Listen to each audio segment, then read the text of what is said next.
Hey Reddit, this is the story of how my entitled son thought he could publicly humiliate me while still expecting me to bankroll his privileged lifestyle. Well, he miscalculated badly, and it ended up costing him a lot more than he bargained for. I'm Marcus, 48, and I work as a senior project manager at a construction company in Denver, Colorado. I make around $110,000 a year, which is decent money, especially considering I started as a laborer straight out of high school. My ex-wife Jennifer and I divorced when my son Dylan was 12. That was 6 years ago, and it's been a complicated journey ever since. Let me give you some context about how I got to where I am today. I grew up poor in a trailer park outside Pueblo, Colorado. My dad was a drunk who disappeared when I was 14, leaving my mom to raise 3 kids on a waitress salary. I swore I'd never put my own family through that kind of financial insecurity. So I busted my ass from day one. Started swinging hammers on construction sites at 18, working in the brutal Colorado weather. Summers where the heat would cook you alive on those rooftops. Winters where your fingers would go numb, even through work gloves.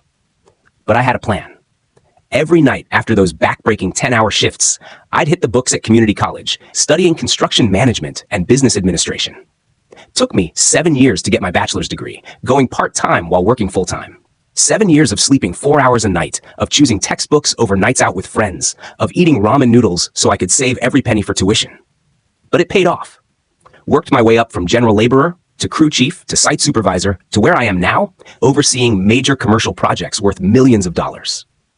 When Dylan was little, he used to love coming to job sites with me on weekends. I'd put a tiny hard hat on his head and let him help me inspect foundations or check measurements. He'd follow me around with his plastic tool belt, asking a million questions about how buildings work, why we use certain materials, what all the big machines did. Those were some of the best days of my life, watching my boy's eyes light up when I explained how we were building something that would last decades. Jennifer and I met when I was 25, and she was working as a dental hygienist. She was smart, funny, and seemed to understand my drive to succeed. For a while, we were a good team. She supported my night school schedule, took care of Dylan when I was pulling those crazy hours trying to build our future. But somewhere along the way, success changed her. The divorce was brutal. Jennifer hired this shark lawyer who tried to paint me as an absent workaholic father who prioritized money over family, which was rich, considering she'd been spending that money on designer handbags and spa weekends while I was working 60-hour weeks to afford our lifestyle. She got the house in Cherry Hills Village, one of Denver's most expensive neighborhoods. I got stuck paying $1,200 monthly child support, plus covering Dylan's private school tuition, health insurance, car insurance, and pretty much every other expense that came up. But here's the thing about those early years after the divorce. Dylan still wanted to spend time with me. Every other weekend, he'd pack his bag and be excited to come to my downtown loft apartment. We'd work on model airplanes, go to Broncos games, take camping trips up to Rocky Mountain National Park. He'd help me cook dinner, even though his idea of helping mostly involved making a mess and eating ingredients. When he got older, he'd bring homework to my place because he said I explained math and science better than his tutors. However, around age 15, things started changing. Dylan began spending less time with me and more time in Jennifer's world of country club dinners and charity galas. Instead of our usual camping trips, he'd want to skip weekends to attend some exclusive party in Aspen or go skiing with his prep school friends. I told myself it was normal teenage behavior, but it stung watching him drift toward the lifestyle I'd worked so hard to provide, but couldn't fully compete with. Jennifer remarried 3 years ago to this guy Richard, who works in private wealth management. Richard's one of those guys who grew up with money, went to Yale, never had to wonder if he could afford groceries. He drives a Porsche Cayenne, belongs to 3 different country clubs, and treats money like it's unlimited because, for him, it basically is. His family has one of those multi-generational trust funds that means he'll never have to worry about anything. From the moment Richard entered the picture, he started playing this passive-aggressive game where he'd subtly undermine me while positioning himself as the sophisticated father figure Dylan needed. He'd make comments to Dylan like, "Your father works very hard, but success isn't just about how many hours you put in." Or, "When you're ready for real career guidance, I can introduce you to some people who matter in this town." What really got under my skin was how Richard would talk about old money versus new money, and how true success was about building generational wealth, not just earning a good salary. He'd tell Dylan stories about his Yale fraternity brothers who now run hedge funds or sit on corporate boards, implying that my blue-collar background made me somehow less than. The worst part was that Richard had never earned a fucking dollar in his life. His job at the wealth management firm was basically a favor from his father's golf buddy. He shuffles around rich people's money and collects fees, But he's never created anything, never built anything with his own hands, never stayed up nights worrying about making payroll for a crew of guys depending on you. But Dylan didn't see any of that. All he saw was Richard's effortless confidence, the designer clothes, the casual way he'd drop $500 on dinner without blinking. Richard took Dylan to Avalanche games in corporate suites, got him into exclusive summer programs through family connections, and generally made my weekend camping trips look pretty modest by comparison. Dylan moved in with Jennifer and Richard full-time when he turned 16. Said it would be better for school since he was taking advanced placement classes and needed a quiet study environment. But I knew the real reason. Their house in Cherry Hills had the heated pool, the home theater, the wine cellar, where Richard would let Dylan taste expensive vintages while explaining the difference between a Bordeaux and a Burgundy. My loft apartment with its view of downtown construction cranes suddenly felt like consolation prize territory. The kid who used to beg me to teach him how to read blueprints was now too sophisticated for weekends with his old man. I still got him every other weekend, though increasingly he had conflicts. Student government meetings, debate team competitions, or just flat out, I don't really feel like it this weekend, Dad. Each cancellation felt like another step away from the relationship we used to have. But here's what Dylan didn't know about all those sacrifices I'd been making. Since the day he was born, I'd been putting $500 monthly into a trust fund for his future. 18 years of consistent contributions, plus aggressive investment growth, had built that account up to nearly $180,000. That's $500 every single month for 18 years, even when work was slow, even when overtime got cut, even when I had to choose between fixing my truck and taking a vacation. I also bought him a 2021 BMW 330i for his 17th birthday last year. $42,000 that I saved for by working every piece of available overtime for 8 months. Spent that entire period eating packed lunches and skipping my usual Friday night drinks with the crew. That car was my way of showing Dylan I could compete with Richard's lifestyle, that his working class dad could still provide nice things. His car insurance runs me $220 monthly because teenage boys with BMWs are apparently crash magnets waiting to happen. His phone is on my family plan at $60 monthly. I also send Jennifer an extra $400 to $500 every month beyond the required $1,200 child support for Dylan's expenses. Designer clothes, ski trips, private tutoring, whatever came up. Because despite Jennifer's entitled attitude and Richard's condescending bullshit, I wanted my son to have opportunities I never had. Meanwhile, I'm still living in the same 1,200 square foot loft, still driving my 2018 Silverado because I chose Dylan's BMW over upgrading my own ride. While Dylan posts Instagram stories from Richard's Porsche or their family vacation house in Vail, showing off a lifestyle I'm partially funding but never get credit for. My brother Jake keeps telling me I'm being played, that I should let Jennifer and Richard figure their own shit out. But Dylan's my only kid, you know? For years, I told myself that all these sacrifices would eventually mean something. That one day, he'd realize his dad worked his ass off to give him chances I never had. That he'd appreciate the man who chose overtime shifts over sleep, who chose his son's future over his own comfort. Boy, was I wrong about that. Looking back, there were warning signs over the past year that should have shown me exactly what Dylan was becoming. But I ignored them because I'm an idiot who thought being a good father meant I could buy my son's respect. The restaurant incident 9 months ago. I took Dylan to this upscale steakhouse in downtown Denver, the kind of place I never could have afforded growing up. Not cheap, probably $180 for both of us with drinks and appetizers.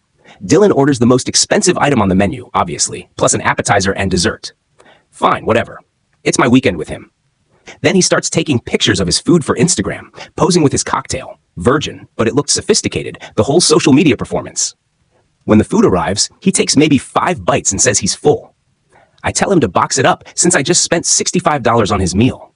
That's when he goes off about how Richard would never make him feel guilty about food waste. How Richard says that focusing on the cost of everything ruins the dining experience. God, Dad, why do you have to make everything about money? Richard says that's a scarcity mindset that holds people back. Richard can pay for your Instagram photo shoots if he's got opinions about how I spend my money. It's not about the money, Dad. It's about not being cheap and negative all the time. Take the food home or pay for it yourself, and next time, ask Richard to foot the bill for your fine dining education. He huffed and took the leftovers, but I could tell the damage was done. What really pissed me off was finding out later that Richard had been coaching him on this bullshit. Telling Dylan that successful people don't sweat small expenses, and that I was showing working class insecurity by caring about waste. The spring break disaster 5 months ago. Dylan texts me saying he needs emergency money for a school trip to Costa Rica. Some educational program about sustainable development that would look great on college applications. I sent Jennifer $2,500 for the trip costs. A week later, Dylan's posting Instagram stories from a luxury eco-resort, staying in villas that clearly cost way more than any school program budget. When I asked Jennifer about it, she said, "Oh, Richard thought Dylan deserved a nicer accommodation, so he upgraded the whole thing. You know how these school trips can be pretty basic?" Whatever. I let it slide. But then Dylan calls me the next week talking about how amazing the trip was and how Richard really understands what kind of experiences matter for my future. How Richard told him that transformative travel experiences were an investment in personal development. "Dad, all my friends' families spend way more on vacations. Richard says you have to invest in experiences that shape your worldview. Then all your friends' families can pay for their own worldview expansion." Richard said you'd probably say something like that. He said some people just don't understand the value of experiential learning. If Richard's got educational theories, maybe he should try funding them with his own money instead of mine. "Why do you always make everything about money, Dad?" Richard says that's a limitation that keeps people from reaching their potential. He hung up on me after that conversation. The college application ultimatum 6 weeks before the Instagram disaster. Dylan calls me on a Sunday evening, complaining about how stressful the college application process is and how he needs a college consultant to help him stand out from other applicants. These consultants charge $15,000 to help kids craft their applications and essays. "Dad, everyone at my school has consultants. Richard says without professional help, I'll just blend in with all the other applicants." I'm quiet for a long moment, trying to process this bullshit. We're talking about a $15,000 expense, so my kid can hire someone to make him sound more interesting on paper. "Dylan, you're smart enough to write your own essays." "It's not about being smart, Dad. It's about understanding what admissions officers want to hear. Richard's friend got his daughter into Stanford with the right consultant. Tell Richard when he starts paying tuition bills, he gets a vote in education expenses. You don't understand how competitive it is now. Richard says you're applying old school thinking to a modern problem. You want a college consultant? Get a job and hire one yourself. I hear they're hiring at the King Soopers." That's exactly what Richard said you'd say. He said you use money as a weapon instead of seeing it as a tool for opportunity. 2 weeks later, Jennifer called asking if I'd reconsider the consultant expense. When I asked where this was coming from, she admitted Richard had been pushing the idea. He's going to be competing against kids who have every advantage. We should give him the best shot possible. Richard's welcome to hire any consultant he wants anytime he wants. Oh wait, does he know what those cost? You know Richard isn't Dylan's biological father. He shouldn't have to pay for everything. Exactly. So stop asking me to fund your husband's theories about modern parenting. That was the last time Dylan and I talked before the Instagram post dropped. It was a Thursday evening. I'm at home after a particularly brutal day dealing with a project delay that's going to cost us $50,000 in penalties. I'm on my couch with a beer, scrolling through my phone to decompress when my buddy from work sends me a link. "Dude, isn't this your kid?" It's an Instagram post with a picture of Dylan standing next to Richard's Porsche, both of them in expensive golf outfits, with a caption that made my stomach drop. The post had about 45,000 likes and was spreading through Denver's private school network like wildfire. Grateful for the real parent who stepped up when it mattered. Some men teach you about success, others just write checks and think that's parenting. Thanks to my stepdad Richard for showing me what leadership actually looks like. Real mentor. Generational wealth blessed. In the comments, Dylan had responded to questions by explaining that Richard was the one who really invested in his future, while his biological father was just fulfilling basic obligations. That Richard understood what it took to succeed at the highest levels, while I was stuck in blue-collar thinking that wouldn't get him anywhere. He actually wrote, "My stepdad came from real success and knows how to build wealth that lasts generations. My biological dad works hard, but there's a difference between working hard and working smart. I'm lucky someone finally showed me what elite success looks like." The comments were brutal. Kids from his prep school calling me a deadbeat who couldn't compete with real money, saying Dylan was so lucky to have found a real father figure who understood what it took to succeed. Multiple comments about how some men just aren't meant to guide the next generation. One comment with 800 likes said, "Your bio dad sounds like he's stuck in the past, while your stepdad is preparing you for the future. Some people can't handle being replaced by someone better." I sat there for probably 15 minutes watching the like count climb. The post was spreading through Denver's social circles like wildfire. Parents from his school sharing it, teachers probably seeing it, business contacts who knew both Richard and me catching wind of it. Then I did something that felt perfect in the moment. I commented, "Interesting perspective, son. Glad Richard's teaching you about generational wealth with his trust fund money. By the way, who's the BMW registered to again? and whose money built that college fund you're planning to use. That comment got 1,200 likes in 2 hours. Several parents from his school saw it and started asking uncomfortable questions in the replies. People started connecting dots. Wait, the bio dad found this post? This just got awkward. Sir, would you like to share your side of this story? Friday morning at 7:23 a.m., my phone starts buzzing. Dylan calling from school asking about my comment and saying people were asking him uncomfortable questions. Dad, why did you comment on my post? People are being weird about it now. Just agreeing with your assessment, Dylan. Richard sounds like an amazing provider. It was just a post about being grateful. I didn't mean to hurt your feelings. Hurt my feelings? I'm proud of you for finally being honest about our relationship. Transparency is important in family dynamics. He tried to backtrack, but the damage was done. Kids at school were asking pointed questions about who actually paid for what. I hung up and called in sick to work. Time for some research. The guys at work were already texting me support. My crew foreman Dave, who sent me the post, had shared it in our group chat, and these working men were pissed. That ungrateful little shit from Tommy, our crane operator. Kids these days don't know what real work looks like, from Carlos in electrical. These guys knew what it meant to provide for a family, and they were ready to go to war for me. First stop, my bank's website. Pulled up every payment I've made for Dylan over the past year. Child support, car payment, insurance, phone bill, those extra payments to Jennifer for Dylan's expenses. Total, $31,800. Next, I called my financial advisor about Dylan's trust fund. $179,643 as of yesterday. 18 years of $500 monthly contributions plus aggressive investment growth. Since it was a trust account with me as the sole trustee, I had complete legal control until he turned 25. Here's where I made the smartest financial decision of my adult life. I liquidated that entire fund and redistributed the money. $60,000 went straight into maxing out my retirement contributions for this year and next. Money I should have been saving for myself all these years, instead of funding an ungrateful kid's future. Another $40,000 went toward paying off my loft completely. No more mortgage payments, which would free up $1,800 monthly that I'd been tied up with for years. The remaining $79,000? That bought me a brand new Silverado High Country with every option available, plus a down payment on a vacation cabin up in Breckenridge that I'd been wanting for years. This wasn't emotional spending. This was strategic reallocation of resources. I'd been sacrificing my own financial future for someone who publicly called me inferior. Time to invest in myself instead. While I was at it, I called BMW Financial and inquired about the early payoff amount on Dylan's car. $31,200. I could pay it off right now and keep the title. Finally, I called my phone provider and checked on transferring Dylan's line to a new account he'd have to pay for himself. But I wasn't done. I needed to understand exactly what kind of provider Richard really was. I spent Friday afternoon doing what any smart businessman does: due diligence research using publicly available information. Richard's LinkedIn showed his position at the wealth management firm, but a deeper look revealed some interesting details. His client list was mostly family connections and referrals from his father's network. The firm's public filings showed he was more of a relationship manager than someone who actually grew wealth. Property records showed the Cherry Hills house was actually owned by a family trust, Richard's family trust. He wasn't paying for that lifestyle, he was inheriting it. The Porsche was a lease through his company, not a purchase. Even their vacation house in Vail was owned by the same family trust. Most importantly, I found out that Richard's actual salary at the wealth management firm was around $85,000 annually.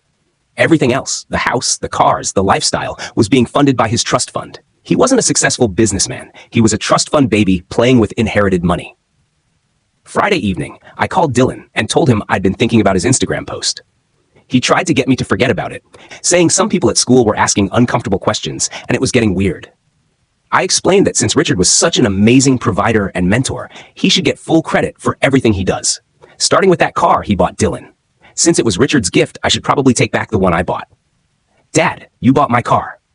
Dylan, who do you think bought your car? Well, yeah, but Richard helped pick it out, and he's been teaching me about car maintenance. Richard helped by watching me write the check? More silence. I could practically hear his brain trying to process this. I told him I was coming by Saturday to get my car back. Richard could replace it with one he buys himself. You can't just take my car. I need it for school and work. It's my car, Dylan. My name on the title, my money that bought it. Richard can buy you a Porsche if he's feeling generous. This is insane. How am I supposed to get around? Richard can buy you a new one with all that generational wealth money. Friday night, Jennifer called me absolutely furious. The usual screaming about abandoning my son, being petty, ruining Dylan's senior year. You can't just destroy his life because you're upset about some Instagram post. Where's Richard getting the money to replace a $42,000 car? Going to dip into that trust fund? That's not the point. He's your son. And he just told his entire social network that Richard provides everything. Time for Richard to back that up. I let her rant for 5 minutes before asking where Richard was getting the money to replace the car. Silence. Jennifer finally admits that Richard's been talking about how expensive Dylan's needs are becoming and how maybe it's time for Dylan to learn financial responsibility. So when you say Richard provides everything, you mean he provides nothing. Then I dropped the bomb about the college fund. The $180,000 I liquidated this week went into my retirement, paying off my mortgage and some investments I'd been putting off. You did what? Are you insane, Marcus? That's Dylan's future. His future? Your son just told everyone I'm inferior to Richard while wearing clothes I bought him. You're being vindictive and cruel. I'm just letting Richard play father. Isn't that what he wants? Then Jennifer confirmed what I already suspected. Richard had predicted I'd do something like this because I couldn't handle not being needed anymore. He told her I used money to control people and would hurt Dylan financially when I felt threatened. I mentioned that I'd looked into Richard's background and discovered his family trust situation. That shut her up real quick. How do you know about that? Because unlike Richard, I actually do research before making financial decisions. Wild concept, I know. Saturday morning, Jake came with me to collect the car. We pulled up to the Cherry Hills house in his pickup with a car trailer. Dylan came out looking like someone had just told him Santa wasn't real. Richard was there too, trying to look intimidating in his golf outfit and topsiders. This trust fund baby, attempting to alpha male a guy who'd been working construction sites since he was 18. It was almost cute. Dylan begged me not to take his car. Richard stepped forward saying this was between me and Dylan, not to punish him because I was upset about some social media post. Look, Marcus, I'm not Dylan's biological father, but I care about his well-being. This seems extreme. But you told him you'd teach him about real success if I wasn't holding him back with my blue-collar mentality, right? Well, here's your shot, trust fund. No Honda in the way now. This isn't about money. Oh, it's definitely about money, Richard. The money I earned versus the money you inherited. Speaking of which, how's that salary treating you at the wealth management firm? Must be tough living on $85,000 when you're used to trust fund lifestyle. Richard's face went white. Dylan looked confused, asking where he was supposed to drive to school, work, his internship.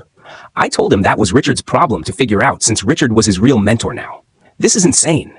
You can't just destroy a kid's life because you're jealous. Jealous of what, Richard? Your trust fund? Your inherited house? The Porsche that's leased through Daddy's company? Yeah, public records are enlightening. I don't know what you think you know. I know you've been playing pretend provider with inherited money while teaching my son that I'm worthless. Game over, trust fund boy. Richard's mouth opened and closed like a fish. Dylan was staring at him, waiting for him to deny it. He couldn't. I loaded Dylan's car onto the trailer while he recorded me with his phone, posting Instagram stories about his toxic biological father taking his car because of a harmless post. But here's the thing. Dylan had been posting about his car for over a year, always thanking Richard for understanding what success looks like and being the mentor I needed. By Saturday evening, kids from Dylan's school were asking questions in the comments. If Richard bought the car, why could his bio dad just take it? Where was Richard to stop this? Why didn't Richard have the title? Sunday morning, one of Dylan's classmates, a kid whose mom works at the same wealth management firm as Richard, started connecting dots in the comments. Posted about how Richard's position was basically a family favor and how the Cherry Hills house was owned by a trust, not Richard personally.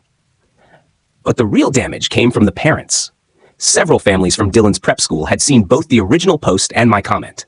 These people talk, charity events, country club dinners, business networking functions. Word spread fast through Denver's upper-class parent network about Dylan's post and what it revealed about their family dynamics. Monday at school was rough for Dylan. The kids weren't cruel, but they were asking uncomfortable questions he couldn't answer. Teachers had obviously heard about the post. His college counselor called him in for a conversation about appropriate social media representation for college applications. His phone was buzzing constantly Sunday night. Some parents from Dylan's school reached out to me through mutual business connections. Apparently, their kids had told them about the drama and they wanted to say they thought what Dylan did was wrong. Several of my work buddies who'd seen the post were buying me drinks and calling Dylan an ungrateful brat.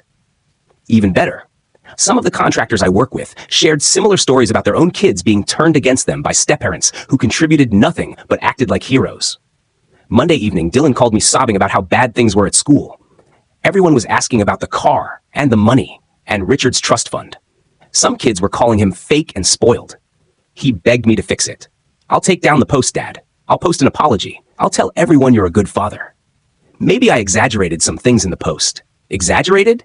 You called me inferior while wearing clothes I bought you. I know, but can't we just fix this? I'll do whatever you want. When he asked about getting his car back and the college fund, I went nuclear. I told him if he wanted his car back and that money, he was going to make another post. Same platform, same audience, but this time tell the truth about who actually pays for his life. That would be humiliating. Everyone would think I'm a spoiled brat. Everyone already thinks that, Dylan. The question is whether you want to fix it or lose everything I've ever given you. Then I delivered the final blow. That college fund is gone. Should have thought about your future before you decided I was worthless. Actions meet consequences. He hung up crying. Week 1, the apology tour. Tuesday night, Dylan posted the follow-up. The truth about my dad and my lies. He explained that his biological father pays substantial child support, bought his car outright, pays his phone bill, covers his insurance, and had been saving for his college education for 18 years. That Richard is a good stepdad who comes from family money, but never claimed to be paying for everything. That he lied in the first post to sound impressive, and ended up destroying relationships he cared about. Most importantly, he apologized to me, said I'd been a good father who provides for him even when he doesn't appreciate it, that he was wrong to call me inferior and a bad parent. The comments on this video were different. A lot of respect for owning up to this, and your dad sounds like a good man, but also plenty of too little too late. And actions have consequences. What Dylan didn't know is that several parents from his school had already seen both posts and formed their own opinions. The damage to his reputation was deeper than he realized. Wednesday evening, he called me crying. Dad, can I please have my car back? And maybe we can talk about the college money? Sorry doesn't unfuck this situation, Dylan. I know, but I posted the apology like you wanted. You posted it because you're facing consequences, not because you actually meant it. He was quiet for a long time. Then, what do you want me to do? You want your car back? You're going to get a job and make payments to me. $200 a week until you've paid off the remaining $31,200. Miss a payment, lose the car permanently. That's most of my money from my internship. Welcome to the real world, Prince. How do you think I felt working doubles to buy that car? How am I supposed to save anything for college? Not my problem. Richard can figure out your college funding with all that generational wealth. Dad, please. Richard's been different since this whole thing started. He says the situation is too stressful and he needs to focus on his own priorities. There it was. When the going got tough, trust fund boy bailed. Shocking absolutely no one. Weird how your real mentor disappeared the moment actual responsibility showed up. It's almost like he was full of shit the whole time. But Dad, please. I can't do this alone. I'm not done. You're also going to spend every weekend with me for the next 6 months. No excuses, no golf tournaments, no prep school parties. You want to fix things? We'll do it the right way. He sobbed that it wasn't fair. Fair would have been appreciating your father instead of humiliating him for internet clout. Week 2, reality sets in. Jennifer called me Thursday morning, absolutely desperate. Please think about Dylan's future. We tried to get college loans and got denied everywhere. Where's Richard's amazing generational wealth? Richard's going through some personal challenges right now. What kind of challenges? Turns out, challenges meant his entire facade imploding. The wealth management firm had been investigating some irregularities in how Richard was handling client accounts. Nothing criminal, but enough to put his job in jeopardy. His family trust had also been restructured, cutting his monthly distributions significantly because of some tax issues. By Friday, Richard was completely MIA. Jennifer posted this pathetic Facebook status about focusing on family during challenging times and discovering who's really there for you. People in the comments were asking where her successful husband went, why she was suddenly posting about financial stress. The best part, several parents from Dylan's school commented on Jennifer's post, asking if Richard was the same stepdad from the Instagram post who supposedly taught Dylan about real success. Jennifer deleted the post within an hour. Week 3, the reckoning begins. Dylan started his senior year, taking the bus. The same kid who used to post Instagram stories from his BMW was now walking to the bus stop at 6:45 a.m. His prep school friends started asking questions he couldn't answer. The social media attention died down, but the damage at school was permanent. Kids started calling him Trust Fund as a joke, referencing his stepdad's situation. His college counselor had to have another conversation with him about how the Instagram situation might affect his applications. Meanwhile, I'm driving my brand new Silverado High Country that I bought with his college fund money. Fully loaded, leather seats, heated steering wheel, the works. Every time I pulled up to pick him up for our mandatory weekends, he'd stare at it like it was a slap in the face. That truck cost more than my college fund, didn't it? Nope. I also paid off my mortgage and bought a cabin in Breckenridge. Turns out investing in yourself feels pretty good. So you really spent all my college money? It was my money that I was saving for you. Past tense. He'd just stare at the truck, probably doing the math on what his mouth had cost him. Month 2. Learning to work. Dylan got a job at a local golf course, working maintenance and cart services. 25 hours a week at $14 an hour. After taxes, he was bringing home maybe $280 a week. $200 of that went to me for the car payment, leaving him with $80 for gas, insurance copay, and whatever teenage stuff he wanted. The first weekend he came to my place, he was different, quieter, more focused. He sat on my couch and actually watched a game with me, instead of being glued to his phone. This sucks, Dad. What sucks? Working all the time and having no money. I never realized how expensive everything is. Now you know what providing actually looks like. Feels different when it's your money, doesn't it? I didn't rub it in, just nodded and kept watching the game. Week 6. Missing payments. He missed a car payment. I called him immediately. Dylan, where's my $200? Dad, I had to buy new work shoes and gas was more expensive this week. Can I just pay you extra next week? Nope, the deal was $200 every week, no exceptions. But I'm trying my best here. The deal is the deal. I meant what I said. He scrambled and borrowed money from Jennifer to make the payment 3 days late. I still counted it as a missed payment and told him one more miss would mean losing the car permanently. Month 3. The House of Cards falls. Jennifer and Dylan had to move out of the Cherry Hills house. Turns out the family trust that owned it had been restructured, and Richard no longer had access to use it. They moved into a modest 3-bedroom apartment in Lakewood, going from a 6,000 square foot mansion with mountain views to a standard suburban complex. Dylan went from having his own suite with a walk-in closet to sharing a bathroom with his mom. The heated pool, home theater, and wine cellar were replaced by a community pool that was only open in summer and a living room with a basic TV. Richard resurfaced briefly to get his stuff, but he and Jennifer were done.